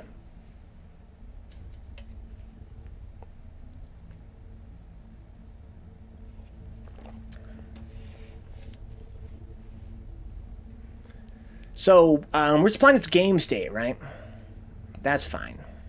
How about we make this a new function called get, which will work on getting any item off the ground, not just a torch, but anything, right? Well, for that, we need to change the way that we handle commands. In fact, that might be a better for our final. Let's do it for the final stream, because right now the way our commands work is that every command is hard coded in, right? Such as get the key, get the torch, right? But I think next time what I want to do is actually want to have the command be more flexible, so we can say get space and then supply like an item name to get, right? That could be anything. But for now, let's not fuck with this. Let's just go ahead and keep get the torch the way it is. Let's go up here and go to get the torch and fix this here. You picked up a torch. There you go. Yeah, it's free. It's free. Definitely try MapleStory. You might like it. I doubt it, but you might. MapleStory 2 is kind of cool. So is 1, to be honest. They're alright, but they are kind of tedious. Underdog means good, but not advertised or as popular. Okay, as a good underdog. Cheap as well, so worth getting. Yeah, go and give it a shot.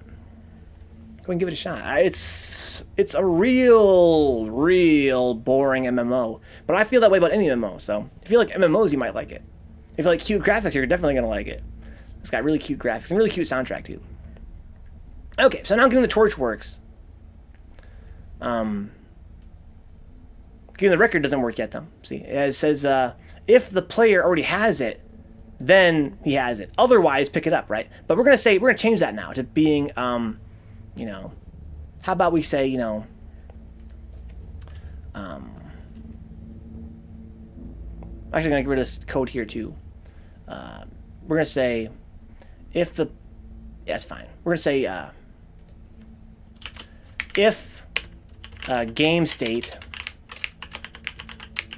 record in game state player dot position dot inventory. So if it's on the ground, right? If the record's on the ground in this room that you're in, then we're gonna say, you know,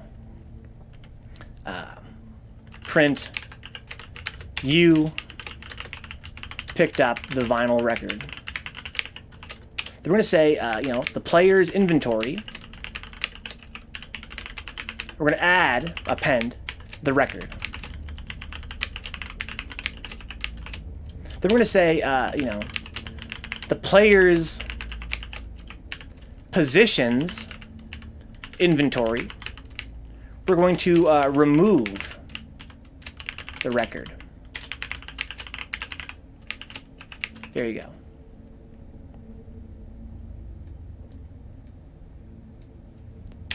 And if it's not in the room, then we're going to say, you know, else you already got it, right? If it's not where you thought it was, you already got it.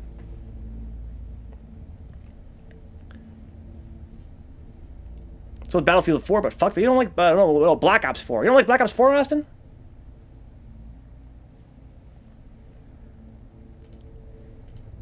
Okay. So let's see here. So now getting the record should work better. Especially getting the torch. Listening should still be fine. To the record, that is. Coolio. Okay.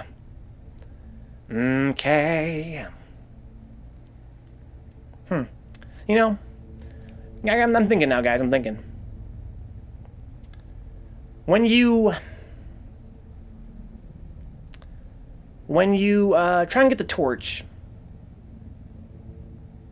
it tries to see if the torch is in your current room, right?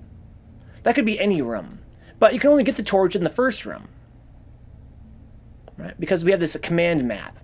We have get the torch in the first room, but not in these rooms. So it seems like a waste that it checks for every room. You know, it just checks for whatever room you're in. That strikes me. We're kind of migrating toward not requiring a command map, right? Because every room has look around. Every room has do a dance. Why shouldn't every room have enter the door? We should just have enter the door, check to see if there's a door there.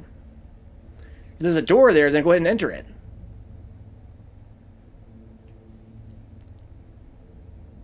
Right?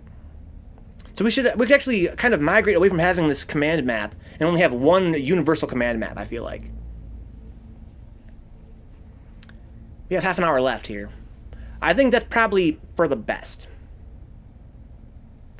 So we're going to make our methods more intelligent so that we can have just one command map for the entire game.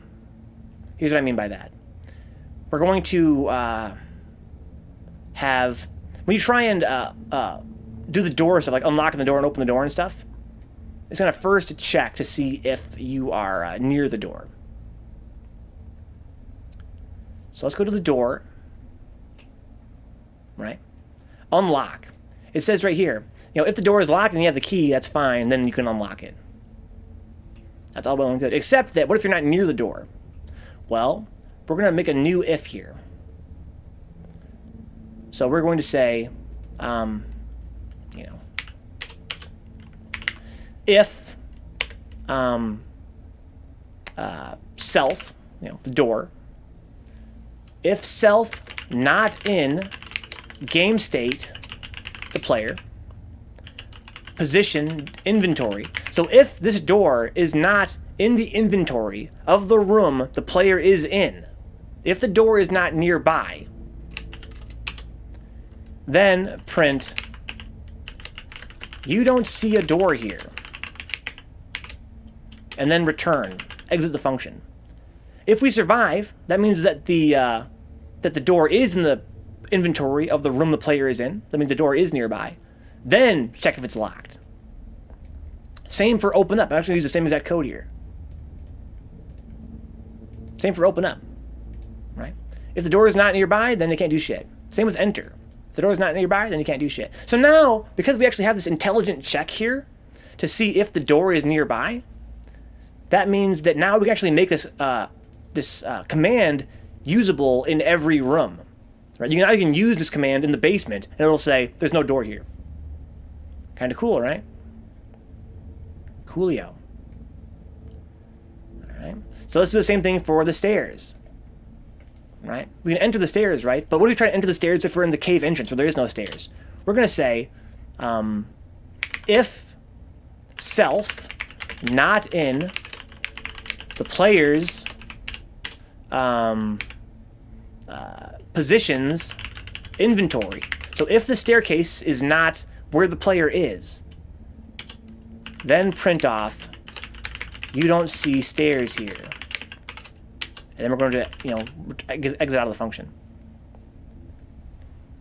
Oh, it was a joke. Okay. I would take you for a Battlefield Black Ops 4 lover, Austin. I'm sure you love it and hate it, though. I feel the same about Third Strike. If you play a game enough, you're going to definitely love it and hate it. Okay, cool. So let's do the same thing for the chest. Right? Now you can open the chest and stuff only if the chest is near you. So we're going to say, if self, the chest, not in game state, player, their position, and the inventory of that position. So if the chest is not near the player, then print, you don't see a chest. And then return, exit the function.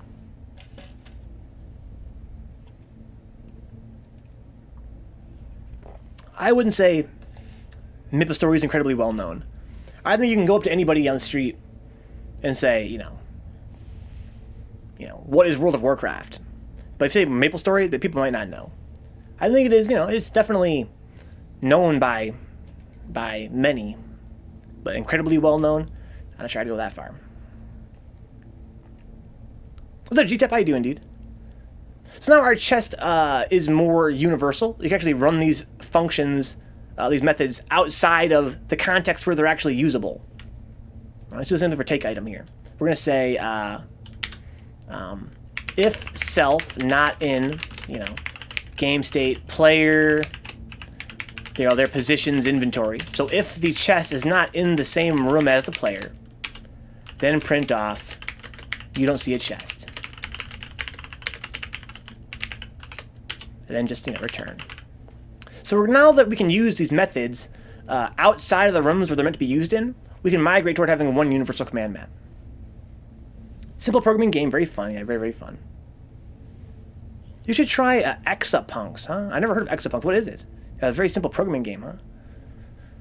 Is it on Steam? What's the premise of it, dude? Might be dislike, but that's not what underdog means. Oh my god. Dix and Merrill arguing in the chat about semantics. It's either well-known or it's an underdog. It can't be both. I think neither of you guys know what underdog means. Only fanboys like Red Dead Redemption check its views. Oh my god, Merrill. On Steam, you're a hacker, and you hack systems using EXAs, which are visual representative of your code. Oh, it's a visual representation of your code. Okay, kind of like, maybe like pure data, like an actual visual programming language. Thanks, G-Type. Go ahead and send it to me on Discord or on a Twitch Whisper, please. Blues. Also, feel free to link it in the chat. You think these guys might enjoy it. All right, so I think most of our functions can be used anywhere now. So that's pretty neat.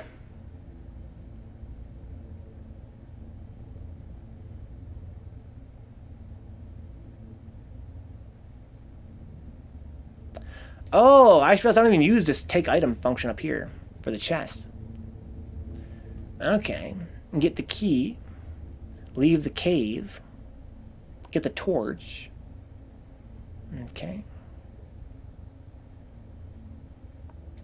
We're gonna say you don't have, you don't see a torch here. How about that? So basically, if the torch is not in the player's positions inventory, then you don't see that torch. Same with getting the record. Right. You don't see the record. You don't see a record. Okay.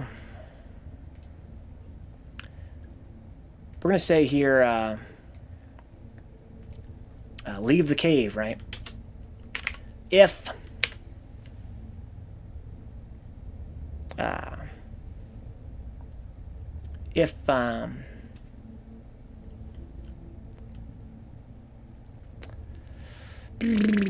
no.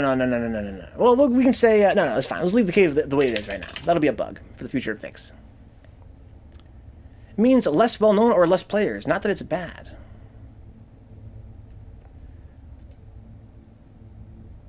MapleStory and RDR are not underdogs. Yeah, they're very well-known. They have a lot of players. That's for sure. The streamer just confirmed MapleStory is not well-known. Enough now, Dix. Oh my god. I would say MapleStory is not. I would say MapleStory is well known. It's just not. Dick said, what did he say? He said it was like super widely known. I think it's not super widely known, but MapleStory is definitely a pretty popular game among all, compared to other games out there. Okay, so let's see here. So leaving the cave, getting the torch, getting the record, listen to the record. That's fine. All right, for this we can say, if the player has the record. So we're going to say, first of all, is there a record player here? If game state record player, right? Do we have that in the game state yet? No, we don't. Let's add that to the game state. Record player is going to be a record player. Didn't I define that up here? Yeah. Record player.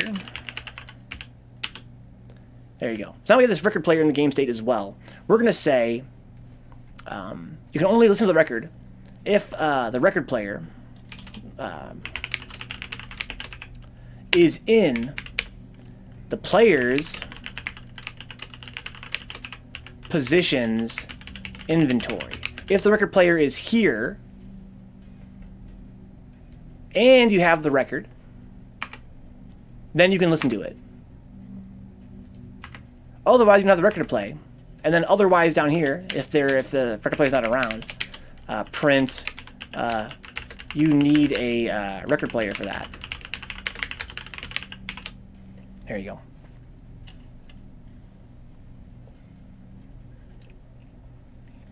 You can't be an underdog by your definition if you're more well known than your opponent. I think both of you guys have no idea what an underdog is. Okay, let's see here. So now we can listen to the record anywhere, and if it fails, it fails. No big deal. This should work anywhere. Get the record should work anywhere. Get the torch should work anywhere. Leave the cave is kind of like a bug. You can just leave the cave from anywhere now. If you're in the basement, that's fine. That's whatever. I'm going to actually make a note here. You can now leave the cave from anywhere. And get the key. Here's a problem. You can get the key now from anywhere. Even if you're in the basement, which is a problem. But we can fix that real quick. We're working on a definition given by Merrill so we can avoid semantics. Oh my god. So looking around, this code is gone now. Even though it's kind of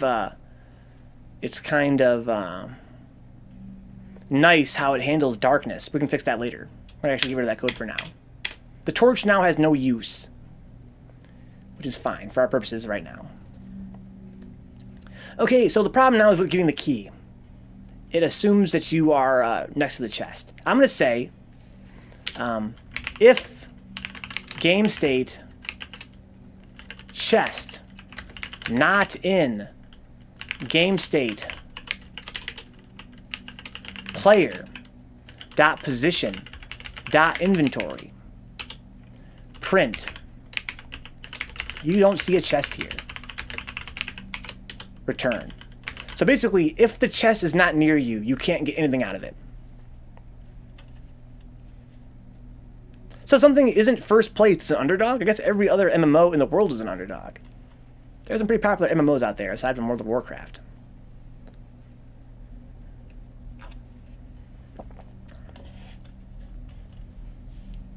All right, so let's try this. Let's try this code here. There we go.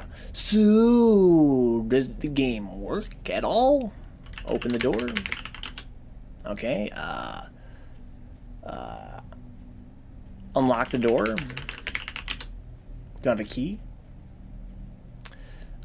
Let's enter the door. It's closed. Let's get the key. You don't see a key. Let's open the chest. Okay, let's get the key now. Okay, everything seems to be working fine.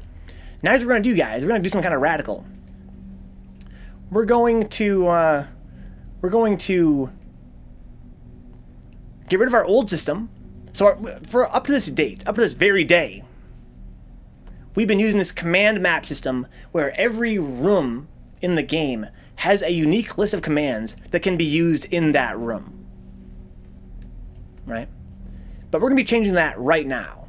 Now, every room in the game has access to the same commands. And if you can't use a certain command in a certain room, such as opening the door where there is no door, now you're going to get a message saying, there's no door there. Right? So we're going to actually get rid of all this shit. In fact, we're actually going to just append everything to this command map right here. We're going to add to this one, descend the staircase. Right?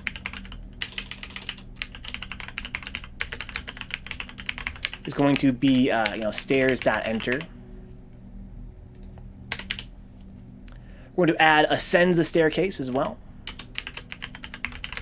From the basement, stairs.enter. We're going to add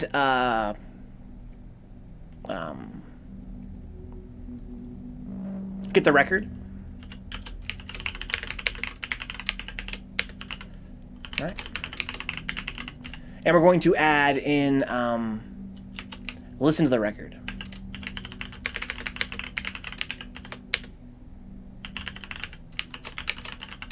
There we go. So now we only have one master command map that has every command in the game in it. Which means a couple things. It means that we can actually just call this command map for one thing. And it means that the actual game areas, the game area objects, don't need to have a command map anymore. Boom.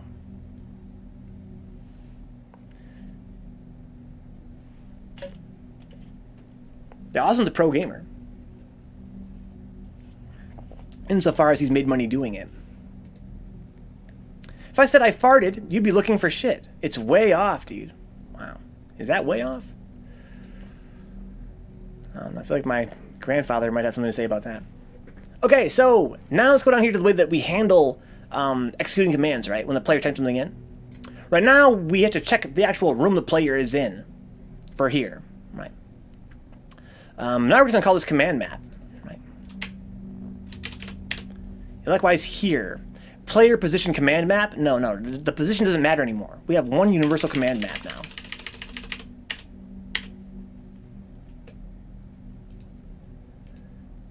Okay, cool. So now let's see if this works or if I really ruined everything. Let's look around. Hey, that works. Let me try and ascend the staircase, even though there are no stairs here. You don't see stairs here. Nice. Let me try to listen to the record. Okay, there's no record player here. Okay. Let me try to get the record. You don't see a record. Wow, it works. So now we have one list of commands for every room in the game. That's quite a nice improvement over the old way it worked, right? A little bit more sensible. And next Friday, we're going to actually make it even more sensible by doing things like, instead of having it be a hard-coded, sentence, like get the key, we're going to actually allow things like verbs and, objects, right? We're going to be able to say, get the, and then you can punch in whatever you want after that to get the key or get the torch or get the calzone or get the record player, anything, right? That'll be next week on Friday. Because right now, it's already pretty much 9 o'clock. We don't have time for that right now. So basically right now, all of our commands are hard-coded in for the entire command. But next time we're going to actually, for our last stream for this series, by the way, we're going to allow the player to punch in more variables, such as what they want to get. That'll really expand our game a lot. But already our game is pretty well expanded. In fact, we can add areas a lot more easily than we could before, which is kind of cool. We can also kind of move items around, which is kind of cool. We can even drop items. That'd be kind of fun. So I think that our game is looking pretty slick, although it strikes me that the torch is still useless. So we're actually, our game is actually less functional than when we started. If I were to, let's say, open the chest and get the key and unlock the door and open the door and enter the door, if we look around here, the room is perfectly well lit. Because the way look around works now is it calls this get description method. All right, let me show you what I'm talking about. It calls the get description method of the room itself, and it only behaves one way. Right? It doesn't have any leeway for if it's dark or not. It just prints off, the room description and then the items in the room. We can fix that right now, though, right? We can say that game areas in general can be dark. Right? We're going to say, every game area in the game now has this. It has this attribute called isDark. And we're going to have that set to false by default. Every room is well lit. Right? We're going to say here, if, if, we'll call it is lit, right? We're going to call it true. Like is, lit. It's true. The room is lit. We're going to say, if self.isLit, then, print off the room's description, print off, all the stuff inside the room, right? Otherwise, if the room is not lit, then print off, it's too dark to see. There you go. And now all we got to do now is change the dark room down here. The dark room right here, right? We're going to say dark room dot is lit equals false. So now the dark room is going to be dark. Simple. A couple lines of code. Now the dark room is not lit anymore. And then once you have the torch, we're going to make sure that the room is lit. So right here we're going to have No, let's put it this way. Let's put it this way.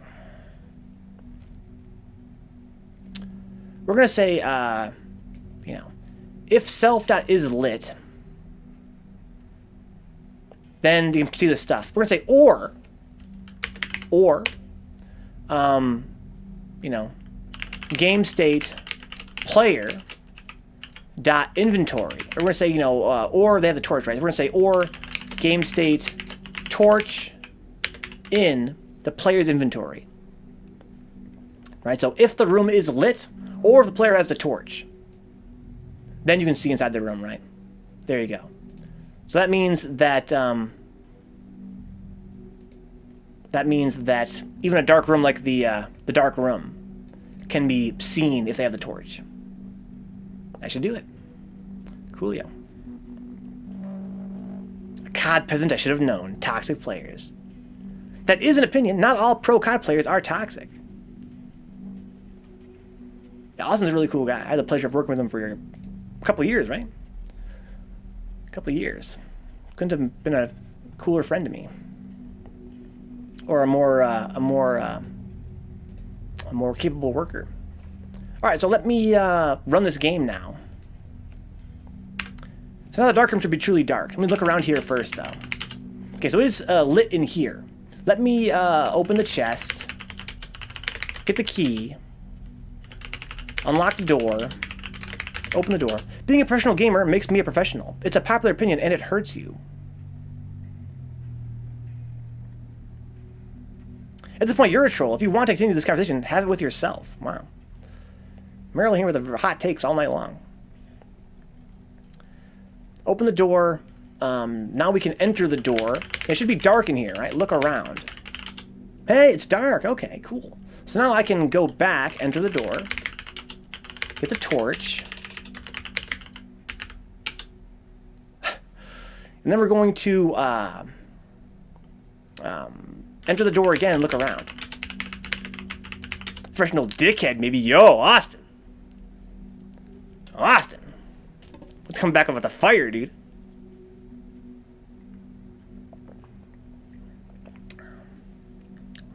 Yeah, Meryl, please don't come into my chat and just be starting fights with people. That's not cool at all. Why I gotta call my friends toxic? I don't understand. Okay, so now the torch works as expected. Cool. So can I descend the staircase? Descend the staircase. Yeah, this is your warning, Marilyn. This is your last warning. Please be nice. Just be respectful. It's not that hard. People here have been showing you much respect. Okay, so we can get the record now. We can ascend the staircase. We can listen to the record. And there we go. So we can leave the cave from anywhere. That's a bug, right? If I were to descend the staircase,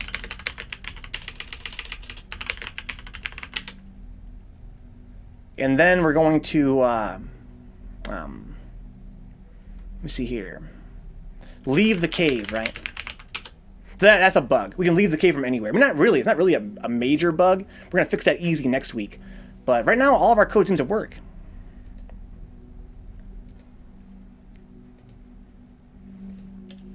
Yeah, Austin, please don't feed the trolls. Please. That's also basic online stuff. Okay. So our game is now working not only as well as it did when we started, but internally, we've actually made it much more expandable, right? Much easier to add new areas, much easier to add new items, and that means that on our next stream, we can actually expand the game quite a bit. But first, we still need to kind of eradicate a few more of these dangling functions from the game's previous version, which was, purely functional. That means we have to get rid of things like get the key, and get the torch, and get the record. Right? Well, that's pretty... I'm seeing a common theme here, right?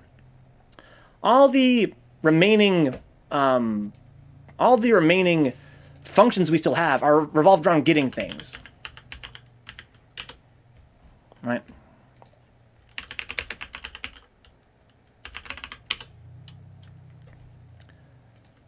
Sorry, Meryl. I warned you. I'm not sure why you're so combative. I don't know why you're so combative, but I warned you already. I'm afraid I had to do what I had to do there. So once we can make a universal function for getting things, then we can get rid of all these old functions here, like get the key, or get the torch, or get the record. So all we're going to really have then is leave the cave. So I'm pretty excited about that. They're going to come back next week on Friday, guys, for even more Intro to Python. I will see you guys very shortly, though, with some World of Warcraft.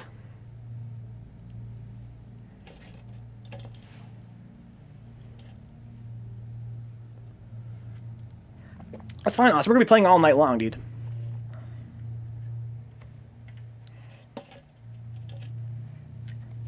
We're going to be playing all night long.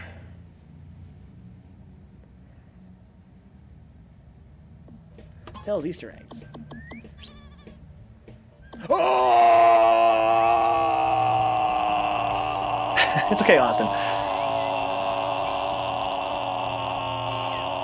Excuse me, not Austin, Steve. Yo! Yeah, I feel like Meryl Murr, I don't know why she's been so combative. She really wanted to start fights with everybody here. I feel like she has a personality where if she is being challenged, she just becomes kind of mean.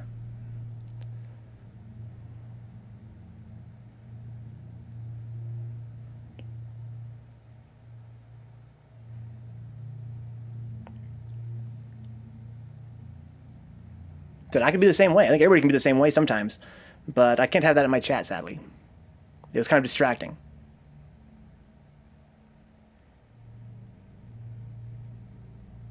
Totally understandable, though. Totally understandable, but very distracting. He's worth 5 coins, though. Fuck! No, my blue coin! Fuck! That was the worst thing that could happen. Oh! Oh! Yo! Yo, the Mario God smiled upon me, dude. No, Templar, no! God smiled upon me. Don't do it! Oh, you guys see that shit? Oh, don't become combative, dude.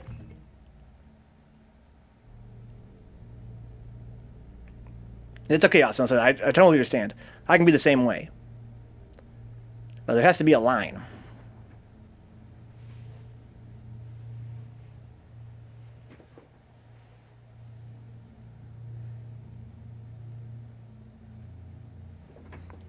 Templar's getting combative, dude.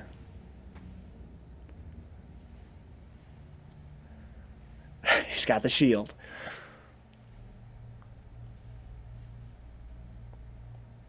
Once that's over, it's gonna be donezo. Christmas is donezo.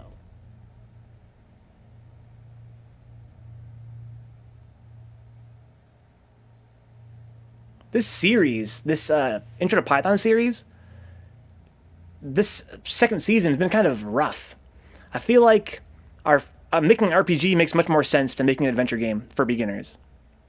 One thing I found consistently since starting the season is that compared to Pokemon, it's been much harder to have an organic flow of, programming ideas from beginner to advanced. Like, we spent all day here trying to sort of